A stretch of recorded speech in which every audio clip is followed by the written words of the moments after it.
कटिहार से इंडिया गठबंधन के प्रत्याशी तारिक अनवर ने प्रेस वार्ता का किया आयोजन। कटिहार जिले के कई प्रखंडों में पिछले 4-5 दिनों में आग लगने की घटना हुई है, जिसकी जानकारी मिलते ही कांग्रेस कार्य समिति सदस्य पूर्व सांसद तारिक अनवर अग्नि प्रभावित क्षेत्रों का दौरा करने पहुंचे थे, जहां उन्होंने सभी अग्नि पीड़ित से उनका हालचाल जाना। उन्होंने गामी टोला स्थित अपने आवास पर प्रेस कॉन्फ्रेंस आयोजित कर जिला प्रशासन से अग्नि पीड़ितों के लिए कई सुविधा के साथ मुआवजा दिलाने की मांग की। प्रेस वार्ता के दौरान रायबरेली से राहुल गांधी के चुनाव लड़ने के सवाल पर उन्होंने कहा कि यह कांग्रेस की परंपरागत सीट रही है। यहां से सर्वप्रथम फिरोज गांधी ने चुनाव लड़ा था।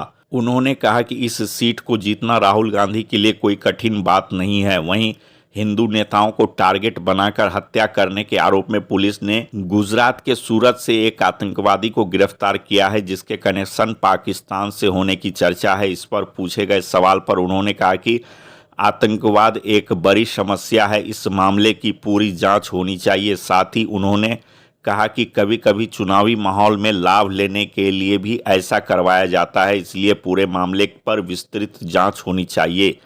और क्या कुछ कहा उन्होंने, देखिए इस रिपोर्ट में।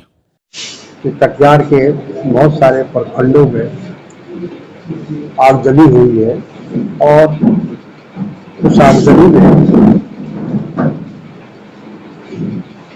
बड़े पैमाने पर लोगों का नुकसान हुआ है। लगभग पूरे जिले में 600 से ऊपर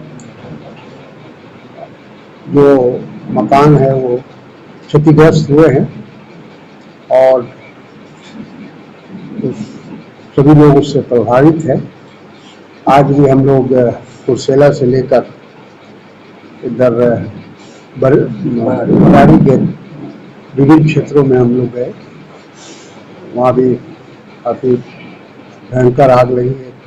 कुर्सेला में तो खास तौर पर हम देख के आए हैं और कोड ऑफ कंडक्ट है, उसके अनुसार जो भी सुविधा दी जा सकती है देनी चाहिए। और मेरी अपनी राय ये है कि इसमें थोड़ा लिबरल होना चाहिए।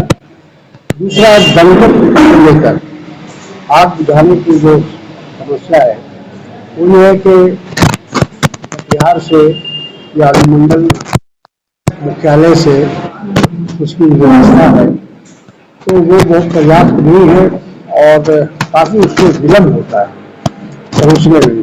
जब तक जो क्षति होनी होती है वो हो जाती है, तो इसको डिसेंट्रलाइज करना चाहिए। इसकी कोई व्यवस्था प्रशासन को करना चाहिए कि अलग अलग उसका मुख्यालय हो, अलग अलग सेंटर हो, जहाँ से जल्द अगर किसी भी प्रखंड में किसी भी पंचायत में आग लगती है तो वहाँ दमकल अविलंब पहुँच जाए या कम से कम समय में पहुँच जाए, जिससे क्षति को बचाया जा सके। देखिए, वो परंपरागत जो रायबरेली सीट है वो कांग्रेस की है। फिरोज गांधी जी पहली बार वहाँ से जीते थे, उसके बाद इंदिरा गांधी जी जीती और लगातार सोनिया जी जीतती रही। तो जैसा मैंने कहा कि ये परंपरागत है, वहाँ उस सीट को जीतना राहुल जी के लिए बहुत कठिन नहीं है और वहाँ की जनता चाहती थी। दोनों जगह अमेठी के लोग भी चाहते थे और रायबरेली के लोग चाहते थे, लेकिन परिवार में चाहे जैसे भी हो ये फैसला हुआ कि उनको रायबरेली से चुनाव लड़ना चाहिए। रायबरेली से अमेठी सीट को लेकर कुछ कंफ्यूजन की स्थिति था। अमेठी सीट पे कुछ अमेठी में कांग्रेस के कार्यकर्ताओं को दिया गया है जो बहुत दिनों से उस क्षेत्र में काम कर रहे थे और वहाँ के हर व्यक्ति से या हर क्षेत्र के से वाकिफ हैं, तो वैसे व्यक्ति को वहाँ दिया गया है। अब जाएंगे चुनाव प्रचार में सर? अगर जरूरत होगी तो जरूर जाएंगे, हमारी आवश्यकता होगी तो जरूर जाएंगे। देखिए, आतंकवादी उसका कोई धर्म नहीं होता, उसकी कोई जाति नहीं होती। इसलिए जो पकड़ा गया हो, अगर उसके पास उसके खिलाफ कोई सबूत है तो सरकार को उसको दंडित करना चाहिए या उसको गिरफ्तार करना चाहिए। जो भी कार्रवाई हो सकती है कानूनी कार्रवाई करनी चाहिए। उसमें कोई जो कहते हैं कि उसकी जरूरत नहीं है। जो ढिलाई की कोई आवश्यकता नहीं। तो हिंदू नेताओं को टारगेट बनाने की चर्चा, क्या चुनावी फंड है, किस नजरिए से? कुछ नहीं, ये सब ये तो जब जांच होगी उसकी, जब उसकी असलियत पता चलेगा कि इसके पीछे कौन लोग हैं। ये तो चुनाव में कराया जाता है इस तरह का माहौल बनाने के लिए भी। अब कौन इसके पीछे है ये तो जांच पूरी छानबीन होने के बाद ही पता चलेगा। क्या कहना चाहेंगे?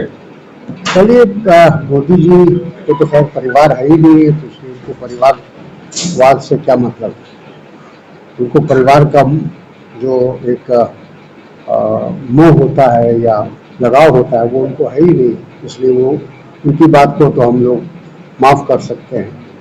नीतीश जी का भी वही हाल है मिला जुला के, और हमको ये लगता है कि इनके पास कोई मुद्दा है नहीं, और जब कोई मुद्दा नहीं रहता है तो भाई 10 साल मोदी जी का शासन रहा, 18 साल अब होने को है नीतीश कुमार का शासन रहा, तो बजाय अपनी उपलब्धि के वो कभी परिवारवाद पर, कभी धार्मिक उन्माद पैदा करने का काम करते हैं, कभी लोगों को एक तरह से जो मूल मुद्दा है हमारे देश का वो सब लोग जानते हैं कि वो है बढ़ती हुई गरीबी है, बेरोजगारी है, भ्रष्टाचार है, महंगाई है।